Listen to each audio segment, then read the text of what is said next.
बिस्मिल्लाहिर्रहमानिर्रहीम। अस्सलामु अलैकुम वरहमतुल्लाहि वबरकातुहू। दोस्तों, अल शिफा दवाखाने की जानिब से मैं हूँ मुआलिज हकीम मोहम्मद मानत अली मुग़ल, जो कि आपकी खिदमत में हाज़िर हूँ।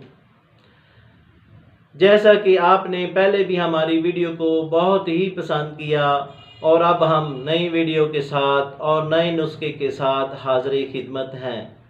तो नाजरीन, जिन दोस्तों ने हमारे चैनल को अभी तक सब्सक्राइब नहीं किया वो हमारे चैनल को सब्सक्राइब करें और साथ बेल का बटन दबा दें, क्योंकि हमारी नई आने वाली वीडियो आप तक पहुंच सके। तो नाजरीन, ये वीडियो आगे शेयर भी करें और इसको लाइक भी करें। तो नाजरीन, आते हैं नए नुस्खे की जानिब, जिसका नाम है मजून दमाग।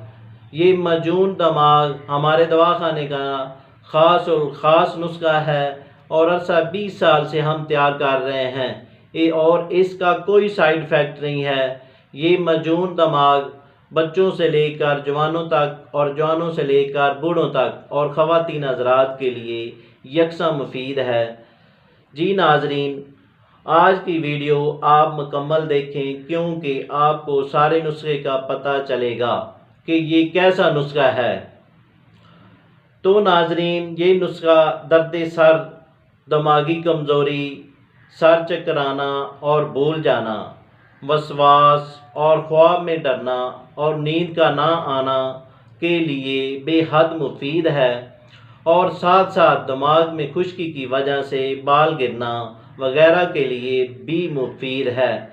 तो नाजरीन, वो हज़रात जिनको दायमी कब्ज़ और मैदे के जुमला अमराज और आसाबी कमज़ोरी या नज़र का कम होना, इनके लिए भी बेहद मुफीद है। तो नाजरीन, आते हैं इस नुस्खे की जानिब और फार्मूले की जानिब। इसमें क्या क्या अज्जा हैं। मगज़ बादाम 100 ग्राम, मगज़ चलगूज़ा 50 ग्राम, चारे मगज़ 100 ग्राम, मगज़ पिस्ता 100 ग्राम, कशनीज़ 50 ग्राम, उस्तखदूस 50 ग्राम, बरमी बूटी 50 ग्राम, इलायची खुर्द 20 ग्राम। सब अज्जा को कूट छान कर पाउडर कर लें।